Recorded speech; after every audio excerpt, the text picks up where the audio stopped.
सिर्फ TV today पे। Welcome back. आगे बढ़ते हुए आपको बताएं कि NA-75 डस्का के ज़िमनी इलेक्शन के बारे में इलेक्शन कमीशन का फैसला बरकरार। सुप्रीम कोर्ट का NA-75 में दोबारा पोलिंग का हुक्म। सुप्रीम कोर्ट ने PTI के उम्मीदवार अली असद मल्ही की दरख्वास्त मुस्तरद कर दी। आपको अहम खबर से आगाह कर रहे हैं कि NA-75 डस्का के ज़िमनी इलेक्शन के बारे में इलेक्शन कमीशन का फैसला बरकरार।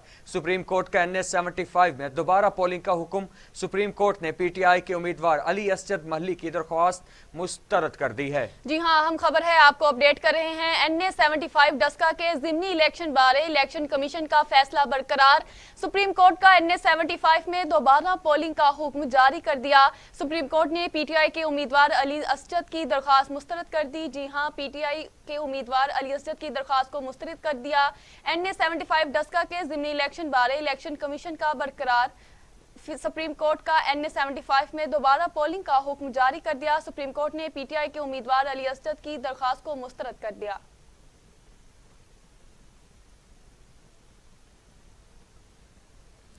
आपको बताएं कि PTI के उम्मीदवार अली असद मल्ही की दरख्वास्त मुस्तरद कर दी गई है। अहम फैसला आया है NA-75 डस्का के ज़िमनी इलेक्शन के बारे में इलेक्शन कमीशन का फैसला बरकरार। सुप्रीम कोर्ट का NA-75 में दोबारा पोलिंग का हुक्म जारी। सुप्रीम कोर्ट ने PTI के उम्मीदवार अली असद मल्ही की दरख्वास्त मुस्तरद कर दी है। जी हाँ, PTI के उम्मीदवार अली असद की दरख्वास्त को मुस्तरद कर दिया है।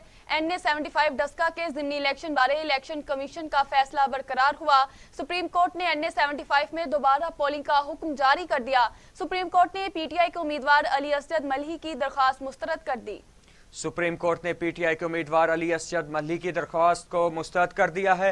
अहम फैसला आया है डस्का इलेक्शन के हवाले से। NA-75 डस्का के ज़िमनी इलेक्शन के बारे में फैसला आया है। इलेक्शन कमीशन का फैसला बरकरार रखा गया। सुप्रीम कोर्ट के NA-75 में दोबारा पोलिंग का हुक्म। सुप्रीम कोर्ट ने PTI के उम्मीदवार अली असद मल्ही की दरख्वास्त मुस्तरद कर दी।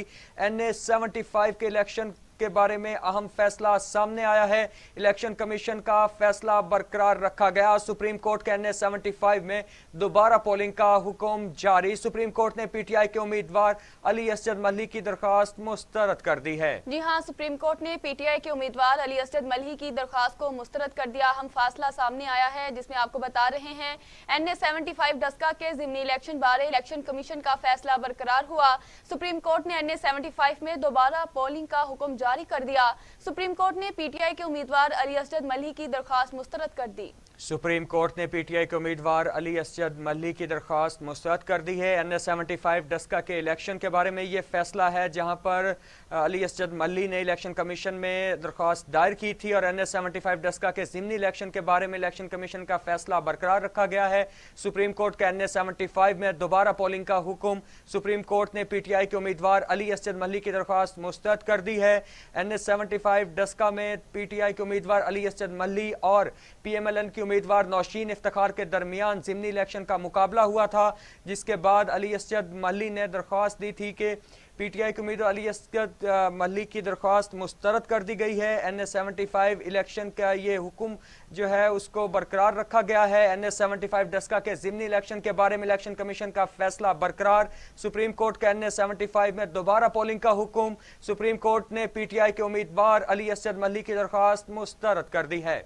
जी हाँ, नौशीन इफ्तिखार का कहना था ये कामयाबी आपकी कामयाबी है, जिन्हें डराया गया इनकी जीत है। जी हाँ, NA-75 डस्का के ज़िमनी इलेक्शन बारे इलेक्शन कमीशन का फैसला बरकरार हुआ।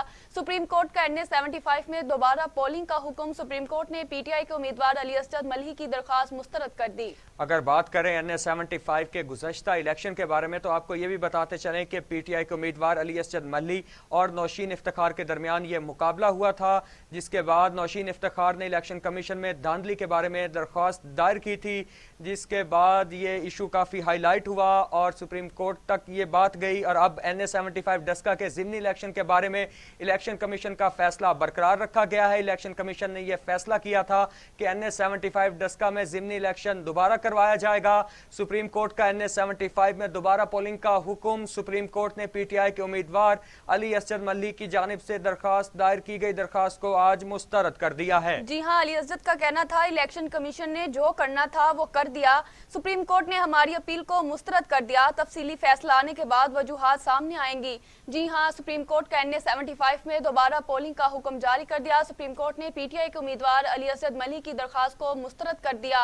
NA 75 डस्का के ज़िमनी इलेक्शन बारे इलेक्शन कमीशन का फैसला बरकरार।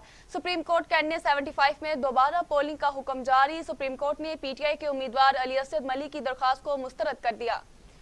सुप्रीम कोर्ट ने PTI के उम्मीदवार अली असद मली की दरख्वास्त मुस्तरद कर दी है, जबकि NA 75 डस्का के ज़िमनी इलेक्शन के बारे में इलेक्शन कमीशन का फैसला बरकरार रखा गया।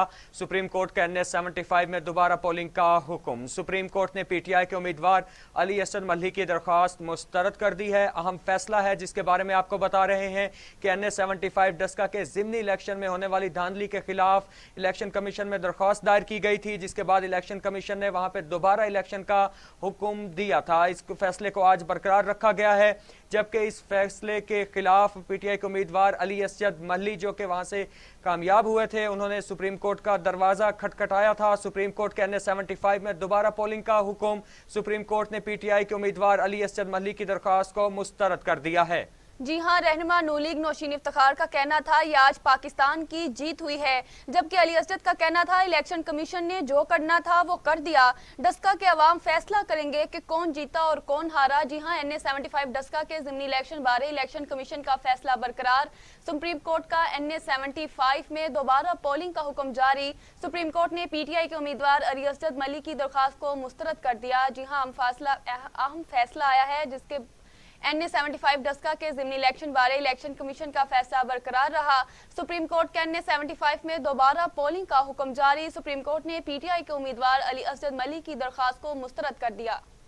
इससे पहले PMLN के रहनुमा अहसन इकबाल का बयान भी सामने आया था। उन्होंने कहा था कि आधे घंटे का सफ़र था जो प्रिजाइडिंग अफसरान से 13 घंटे में तय करवाया गया। तमाम प्रिजाइडिंग अफसरान को एक जगह पर इकट्ठा किया गया क्योंकि हुकूमत ने ये वोट तब्दील करने थे। डस्का इलेक्शन में धांधली का ये मामला था जिस पर इलेक्शन कमीशन ने दोबारा से इलेक्शन करवाने का हुक्म दिया था, जबकि उस हुक्म के खिलाफ PTI के रहनुमा अली असद मली ने सुप्रीम कोर्ट में दरख्वास्त दायर की थी। NA 75 डस्का के ज़िमनी इलेक्शन के बारे में इलेक्शन कमीशन का फैसला आज बरकरार रखा गया है। सुप्रीम कोर्ट का NA 75 में दोबारा पोलिंग का हुक्म। सुप्रीम कोर्ट ने PTI के उम्मीदवार अली असद मली की दरख्वास्त को मुस्तरद करते हुए यह फैसला सुनाया है। सुप्रीम कोर्ट ने इलेक्शन कमीशन का फैसला बरकरार रखा है। NA 75 में दोबारा पोलिंग का हुक्म जारी कर दिया गया। सुप्रीम कोर्ट ने PTI के उम्मीदवार अली असद मली की दरख्वास्त को मुस्तरद कर दिया है। इस पर अली असद मली की रद्द-ए-अमल सामने आया। उनका कहना था हम पूरे तमाद हैं, अब की हार नून लीग को दुगनी लीड से हराएंगे, हम अपनी जंग जारी रखेंगे, नजरसानी का इख्तियार हमारे पास है, तफसीली फैसला आने के बाद फैसला करेंगे। NA 75 डस्का के ज़िमनी इलेक्शन बारे इलेक्शन कमीशन का फैसला बरकरार रहा। सुप्रीम कोर्ट का NA 75 में दोबारा पोलिंग का हुक्म जारी कर दिया। सुप्रीम कोर्ट ने PTI के उम्मीदवार अली असद मली की दरख्वास्त को मुस्तरद कर दिया। जी हाँ, PTI के रहनुमा उम्मीदवार अली असद मली की दरख्वास्त को मुस्तरद कर दिया गया। अहम फैसला आया है सुप्रीम कोर्ट का। आपको बताएं कि सुप्रीम कोर्ट ने PTI की अपील मुस्तरद कर दी है। डस्का में दोबारा इंतखाबात कराने का इलेक्शन कमीशन का हुक्म को बरकरार रखा गया। डस्का के लिए लड़ रही थी और आगे भी लड़ूंगी, नौशीन इफ्तिखार का बयान भी सामने आ गया है। आपको बताएं कि मुस्लिम लीग नून की रहनुमा नौशीन इफ्तिखार का कहना है कि डस्का की आवाम के लिए लड़ रही थी और आगे भी लड़ती रहूंगी। लोगों को हिरासा किया गया, दोबारा ऐसा सोचा भी ना जाए। नौशीन इफ्तिखार ने कहा कि गुज़श्ता इलेक्शन में लोगों को धमकाकर असलहे के जोर पर और प्रिजाइडिंग अफसरान को गायब करके फैसला PTI की हक में करवाया गया। इस दफा ऐसा कोई करने का सोचे भी मत। फैसला हमारे खिलाफ जरूर आया लेकिन नून लीग की तरह इदारों पर तनकीद नहीं करेंगे। उस्मान डार का भी बयान सामने आ गया है। उस्मान डार का कहना है कि लोगों को फैसला हमारे खिलाफ जरूर आया है लेकिन नून लीग की तरह इदारों पर तनकीद नहीं करेंगे, वावेला नहीं मचाएंगे, शोर नहीं करेंगे, इदारों के फैसलों को और आला अदलिया के फैसलों को मंजूर करेंगे। जी हाँ, अली असद का कहना था हमें 10 अप्रैल को इलेक्शन पर एतराज नहीं। अदालत ने एक मिसाल बना दी कि कोई धांधली नहीं करेगा। नौशीन इफ्तिखार का कहना था अदालत का फैसला NA 75 डस्का के अवाम की कामयाबी है। ये लोग 10 अप्रैल को इलेक्शन कराएं या 20 को हम इंतखाब जीतेंगे, इंशाल्लाह हम इंतखाब जीतेंगे। अली असद मली का कहना था फैसला हमारे खिलाफ जरूर है, लेकिन हम नून लीग की तरह इदारों पर तनकीद नहीं करते। दूसरी जानिब मुस्लिम लीग नून की रहनुमा नौशीन इफ्तिखार का कहना है कि हमारी क़यादत का बयानिया था कि वोट को इज्जत दो। कायद ने भी हमें यही सिखाया कि वोट पर पहरा दो। लोगों को तंग किया गया, हिरासा किया गया। मेरा पैगाम है अब ये ऐसा करने का ना सोचा जाए। ये कामयाबी आपकी कामयाबी है, ये कामयाबी उन लोगों की है जिन्हें डराया गया, धमकाया गया। नौशीन इफ्तिखार के बयानात सामने आ गए हैं। उनका कहना है कि हमारी लीडरशिप ने सिखाया कि वोट पर पहरा दो, वोट को चोरी मत करने दो। पाकिस्तान में आने वाले इलेक्शन में कोई धांधली नहीं कर सकेगा। आपको बता रहे हैं कि NA 75 डस्का के ज़िमनी इलेक्शन के बारे में इलेक्शन कमीशन का फैसला बरकरार रखा गया है। सुप्रीम कोर्ट के NA 75 में दोबारा पोलिंग का हुक्म। सुप्रीम कोर्ट ने PTI के उम्मीदवार अली असद मली की दरख्वास्त को मुस्तरद कर दिया है। इस पर जस्टिस उमर अता बंदियाल के भी रिमार्क्स आए हैं। उनका कहना था नताइज मुतासिर हों तो दोबारा पोलिंग हो सकती है। प्रिजाइडिंग अफसरान जिसने भी गायब किए इंतखाबी अमल को इसी ने धचका लगाया। वजीद शाह ने प्रिजाइडिंग अफसर को थप्पड़ मारा था। इलेक्शन कमीशन का काम है शफाफ और मुनसिफाना इंतखाबात कराएं, इसीलिए आगे बढ़े। और आपको बताया अहम खबर से आपको अपडेट कर रहे हैं। PTI के उम्मीदवार अली असद मली की दरखास्त को मुस्तरद कर दिया गया।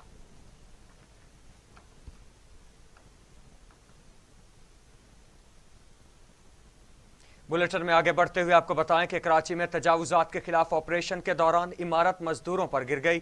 औरंगी टाउन 9E में इमारत गिरने से मलबे तले 4 मजदूर दब गए। 3 को निकाल लिया गया। एक मजदूर को मलबे से निकालने के लिए रेस्क्यू ऑपरेशन जारी है। जी हाँ, एक मजदूर को मलबे से निकालने के लिए रेस्क्यू ऑपरेशन जारी है। अहम खबर है, आपको अपडेट कर रहे हैं।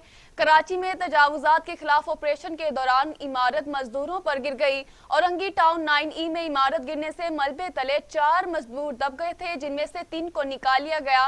एक मजदूर को मलबे से निकालने के लिए रेस्क्यू ऑपरेशन जारी है। इस हवाले से मजीद तफसीलात जानते हैं कराची से TV टुडे के ब्यूरो चीफ मलिक मुनव्वर हुसैन से। जी मलिक मुनव्वर हुसैन, बताइएगा कि ये अंदोहनाक वाकया कैसे पेश आया? जी, जैसा आप देख रहे हैं कि गुज़िश्ता कई रोज से गुजर नाला और औरंगी टाउन नाले के ऊपर तजावुजात के खिलाफ ऑपरेशन जारी है जी। और आज भी इसी सिलसिले में गुजर नाले के मकाम पर ऑपरेशन जारी था। तो एक 3 मंजिला इमारत थी जिसको डिमोलिश किया जा रहा था, मगर वो जमीन बोस हो गई, गिर गई। तो गिरने में 4 मजदूर जो है इस मलबे के नीचे दब गए, जिनमें से 3 मजदूरों को तो फौरी तौर पर रेस्क्यू कर लिया गया, उन्हें बचा लिया गया, मगर एक मजदूर है जो कि इस मलबे के नीचे दबा हुआ है। तो हम ये सेक्टर 9 है और इब्राहिम मस्जिद है, उसके करीब ये वाकया पेश आया है। रेंजर्स और पुलिस की भी इजाफी नफरी तलब कर ली गई। रेस्क्यू की टीमें रेस्क्यू काम में हिस्सा ले रही है। डॉक्टर जो senior director land Bashir Siddiqui साहब, उनसे हमारी बात हुई तो उनका कहना है कि मजदूर एक उसमें दबा हुआ था जिसे बचाने की कोशिश की जा रही है। उसमें हैवी मशीनरी भी तलब की गई है और एक्सीवेटर वगैरह भी लगाए गए हैं। उसके अलावा भी जो मजदूर है उनसे मलबा हटाया जा रहा है ताकि इस मजदूर की भी जान बचाई जा सके। तमाम आप देख रहे हैं कि एक मजदूरों को भी एक जत्था है जो कि उनको हथौड़े उनके हाथों में देखकर और बड़ी बड़ी बिल्डिंगों पे चढ़ा दिया जाता है और वो बेचारे अपने हाथों से उनको तोड़वाते हैं। मगर आज जैसे एक तरफ एस्केलेटर लगा दिया, दूसरी तरफ मजदूरों को बिल्डिंग के अंदर चढ़ा दिया कि आप इसको भी तोड़े। तो इस तरह जो है बिल्डिंग जो थी वो जमीन बोस हो गई और 4 मजदूर तौर पर उसके अंदर दब गए थे। तो हम 3 को निकाल लिया गया और एक मलबे के नीचे दबा हुआ। जी मलिक मुनव्वर हुसैन, ये भी बताइएगा कि बिल्डिंग गिरने की वजह से कोई जानी नुकसान तो नहीं हुआ? जी, मैंने आपको बताया कि 4 मजदूर इसमें दब गए थे, 3 को बचा लिया गया है। एक मजदूर इसमें दबा हुआ है जिसको रेस्क्यू करने के लिए ऑपरेशन जारी है, उनको निकालने की कोशिश की जा रही है। अभी तक इब्तदाई तौर पर ऐसी कोई बात नहीं है कि किसी का कोई जानी नुकसान हुआ है। कल एक मजदूर को निकाला जा रहा है, अगर अल्लाह ताला उन्हें बाजिंदा हिफाजत किया वो निकाल लेता है तो उसकी भी जान है। मगर इसके अलावा मैं आपको बताता चलूँ कि वहाँ पे भी जिस तरीके से बड़ी बड़ी बिल्डिंगें हैं तो यही खदशा तो ज़ाहिर पहले किया जा रहा था कि इससे कबल भी वाकया शबीक मोड़ के करीब पेश आया था गुजर नाले पे। तो उसके बावजूद भी KMC की जो टीम है उन्होंने वो हिकमत अमली जो है वो सही तरीके पर नहीं अपनाई, जिसकी वजह से इस नुकसान से बचा जा सके। जी जी मलिक मुनव्वर हुसैन, आपका बहुत शुक्रिया। आप कराची से हमें अपडेट कर रहे थे। कराची में अफसोसनाक वाक़या पेश आया है। कराची में तजावुज़ात के खिलाफ ऑपरेशन के दौरान इमारत मजदूरों पर गिर गई। औरंगी टाउन 9E में इमारत गिरने से मलबे तले 4 मजदूर दब गए हैं।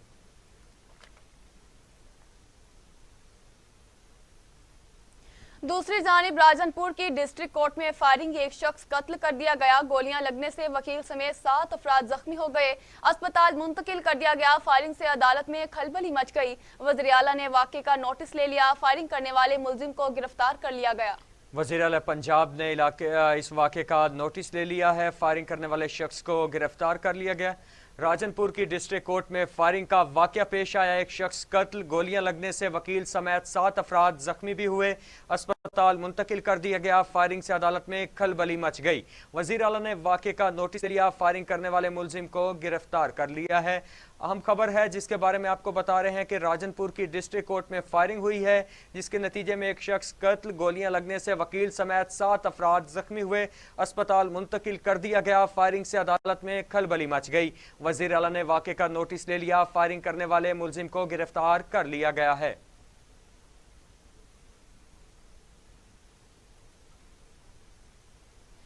आपको अफसोसनाक खबर से आगाह कर रहे हैं कि ये वाकया राजनपुर में पेश आया, जहां पर डिस्ट्रिक्ट कोर्ट में फायरिंग हुई। एक शख्स को कत्ल कर दिया गया। गोलियां लगने वाले वकील समेत 7 अफराद जख्मी हो गए, जिनको अस्पताल मुंतकिल कर दिया गया। फायरिंग से अदालत में खलबली मच गई। वज़ीर आला ने वाक़े का नोटिस ले लिया। फायरिंग करने वाले मुलजिम को भी गिरफ्तार कर लिया गया। जी हाँ, राजनपुर की डिस्ट्रिक्ट कोर्ट में फायरिंग हुई। एक शख्स कत्ल, गोलियां लगने वाले वकील समेत 7 अफराद जख्मी हुए, जिनको अस्पताल फौरी तौर पर मुंतकिल कर दिया गया। फायरिंग से अदालत में खलबली मच गई। वज़ीर आला ने वाक़े का नोटिस ले लिया। फायरिंग करने वाले मुलजिम को भी गिरफ्तार कर लिया गया।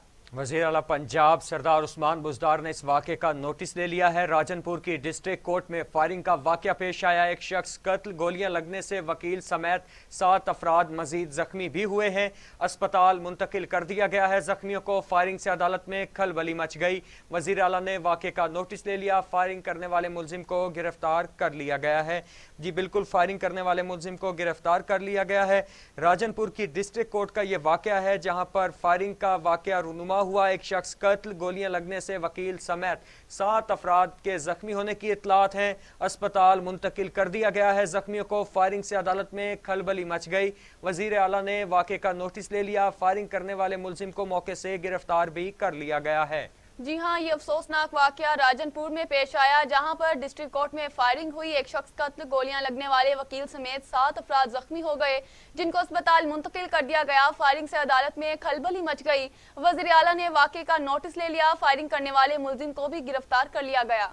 इसी हवाले से राजनपुर से हमारे साथ टेलीफोन लाइन पर मौजूद हैं वकार अली लशारी। मजीद तफसीलात उनसे जानते हैं। जी वकार अली, बताइएगा कि डिस्ट्रिक्ट कोर्ट के अंदर एक शख्स असलहा लेके कैसे अंदर पहुंचा और ये वाकया कैसे पेश आया? ये सर राजनपुर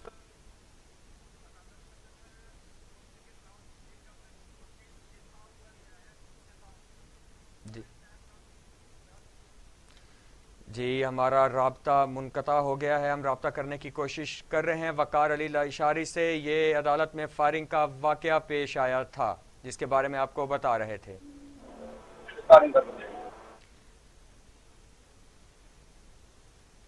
जी वकार अली लाशारी, आप हमें सुन पा रहे हैं?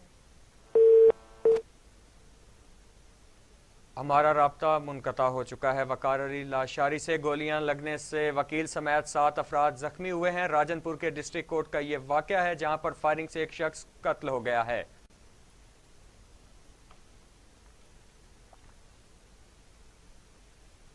मजीद खबरें भी बुलेटिन का हिस्सा बनाएंगे, लेकिन यहाँ पे वक्त हुआ एक शॉर्ट ब्रेक का। हमारे साथ रहिए। वज़ीर खारिजा और वज़ारत खारिजा के हुकाम इजलास में शरीक होंगे। विफाकी काबीना भारत के साथ तिजारत के मामले पर काबीना की ज़ेली कमेटी कायम करने का फैसला कर चुकी है। काबीना ज़ेली कमेटी भारत के साथ तिजारत की तजावीज़ पर सिफारिशात देगी। कमेटी के अरकान का ऐलान बाद में किया जाएगा। जी हाँ, कमेटी के अरकान का ऐलान बाद में किया जाएगा। भारत के साथ ताल्लुकात किस हद तक होंगे, मुशावरत के लिए अहम इजलास आज होगा। वजीर आजम इमरान खान सदारत करेंगे। वजीर खारिजा और वजारत खजाना के हुकाम इजलास में शरीक होंगे। विफाकी काबीना भारत के साथ तजारत के मामले पर काबीना की ज़ैली कमेटी कायम करने का फैसला कर चुकी। काबीना ज़ैली कमेटी भारत के साथ तजारत के तजावीज़ पर सिफारिशात देगी। कमेटी के अरकान का ऐलान बाद में किया जाएगा।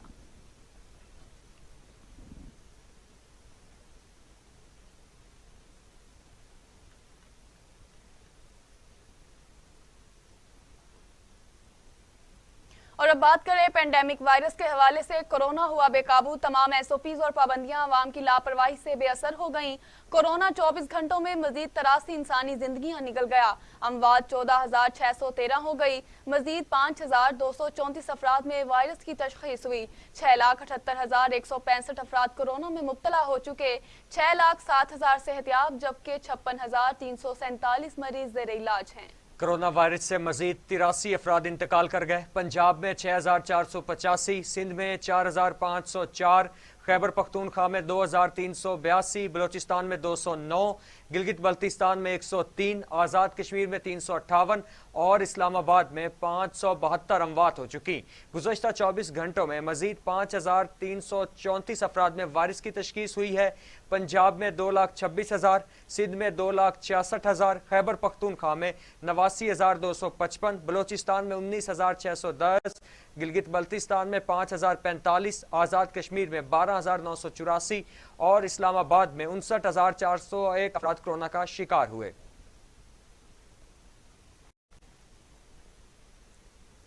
तो दूसरी जानिब दुनिया भर में कोरोना से हलाकतों की तादाद 28,40,000 हो गई। मरीजों की तादाद 13 करोड़ से बढ़ गई।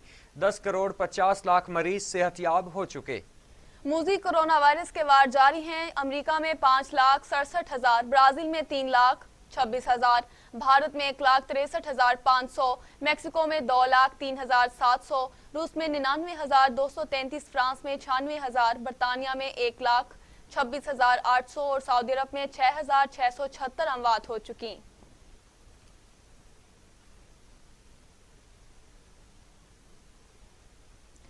दूसरी जानी पाकिस्तान में कोरोना एक साल में 40 बच्चों की जिंदगियां निकल गया। एनसीओसी के मुताबिक इंतकाल करने वाले बच्चों की उम्र 1 से 10 साल तक है। एक साल में इंतकाल करने वाले 136 की उम्र 11 से 20 साल तक थी। 21 से 30 साल की उम्र के 359 अफराद कोरोना वायरस से फौत हुए, जबकि 31 से 41 साल उम्र के 769 अफराद, 41 से 50 साल की उम्र के 1,853 अफराद, जबकि 51 के 7 से 60 बरस की उम्र के 3,666 अफराद, 61 से 70 साल के 4,131 अफराद, जबकि 71 से 80 साल की उम्र के 2,604 अफराद और 81 से 90 साल की उम्र के 856 अफराद कोरोना से चल बसे। 91 साल से ऊपर के 118 बुजुर्ग कोरोना से फौत हुए।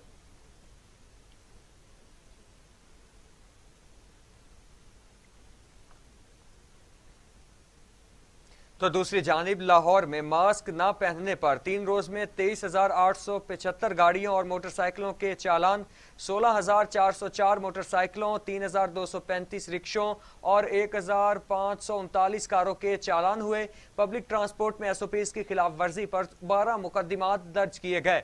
50% से जायद सवारियां बिठाने पर 181 गाड़ियों को बंद भी कर दिया गया है। जी हाँ, मास्क ना पहनने पर कार्रवाइयां जारी हैं। लाहौर में मास्क ना पहनने पर 3 रोज में 23,875 गाड़ियों और मोटरसाइकिलों के चालान, 16,404 मोटरसाइकिलों, 3,235 रिक्शों और 1,539 कारों के चालान हुए। पब्लिक ट्रांसपोर्ट में एसओपीज की खिलाफ वर्जी पर 12 मुकदमा दर्ज किए गए। 50% से ज्यादा सवारियां बिठाने पर 181 गाड़ियां बंद।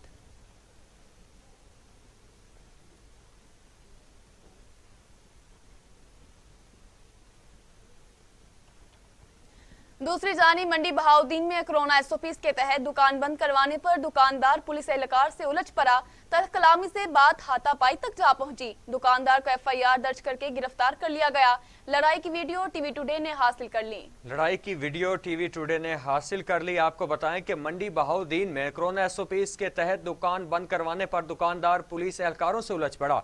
तल्ख कलामी से बात हाथापाई तक जा पहुंची। दुकानदार को एफआईआर दर्ज करके गिरफ्तार कर लिया गया। लड़ाई की वीडियो टीवी टुडे ने हासिल कर ली है। इस हवाले से मजीद तफसीलात जानते हैं। मलिक मुदस्सर आवान हमारे साथ टेलीफोन लाइन पर मौजूद हैं। मुदस्सिर आवान, बताइएगा कि ये वाकया कैसे पेश आया।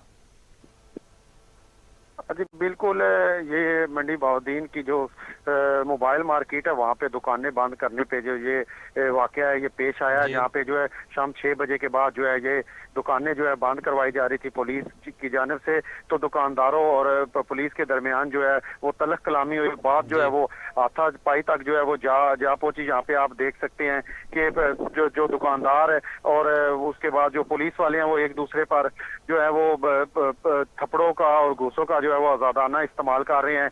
जबकि डिप्टी कमिश्नर मंडी बहाउद्दीन ने जो है वो इस वाक़े का नोटिस लिया और डीपीओ मंडी बहाउद्दीन ने जो है वो इन दुकानदारों के खिलाफ जो है वो मुकदमा भी दर्ज कर लिया है। जबकि दुकानदारों का मौक़िफ़ है कि हमें जो है वो डराया धमकाया गया है और हमारे साथ जो है वो ज्यादती की गई है, क्योंकि हम दुकानें बंद कर रहे थे, जबकि पुलिस ने जो है हमें आके थप्पड़ मारे हैं, जिसकी वजह से जो है ये बात जो है तलख कलामी तक जो है वो जा पहुंची है। जबकि डीपीओ जो का कहना है कि हमने इंक्वायरी की है और उसके बाद जो है ये जो है इनके खिलाफ जो FIR है वो दर्ज कर ली गई है। जी मुदस्सिर आवान, आपका बहुत शुक्रिया। आप मंडी बहाउद्दीन से हमें अपडेट कर रहे थे। मंडी बहाउद्दीन में कोरोना SOPs के तहत दुकान बंद करवाने पर दुकानदार पुलिस एहलकारों से उलझ पड़ा। तलख कलामी से बात हाथापाई तक जा पहुंची। दुकानदार को FIR दर्ज करके गिरफ्तार कर लिया गया। लड़ाई की वीडियो TV टुडे ने हासिल कर ली है। आगे बढ़ते हुए आपको बताएं कि मुअम्मर अफराद और खसूसी अफराद को कोरोना वैक्सीन के लिए एम्बुलेंस सर्विस का आगाज़ कर दिया गया। इस मौके पर फिरदौस आशिक आवान ने कहा कि अवाम को सहूलतों की फराहमी हुकूमत का मिशन है। माजी के हुक्मरानों ने अवाम का इस्तेहसाल किया, अवामी खिदमत के नाम पर जायदादें बनाई और अपनी तिजोरियां भरी। जी हाँ, बुजुर्गों के लिए एम्बुलेंस का आगाज कर दिया गया है। मुअम्मर अफराद और खुसूसी अफराद को कोरोना वैक्सीन के लिए एम्बुलेंस सर्विस का आगाज कर दिया गया। इस मौके पर फिरदौस आशिक अवान ने कहा, अवाम को सहूलतों की फराहमी हुकूमत का मिशन है। माजी के हुक्मरानों ने अवाम का इस्तेहसाल किया, अवामी खिदमत के नाम पर जायदादें बनाई और अपनी तिजोरियां भरी।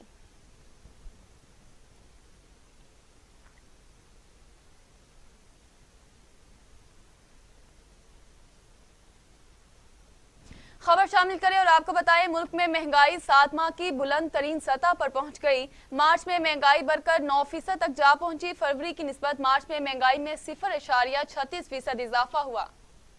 जुलाई तक मार्च महंगाई की औसत शरह 8.34% रही। महंगाई की शरह में दिन ब दिन इजाफा होता जा रहा है।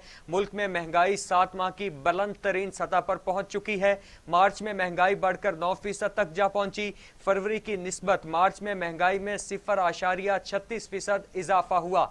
जुलाई तक मार्च महंगाई की औसत शरह 8.34% रही।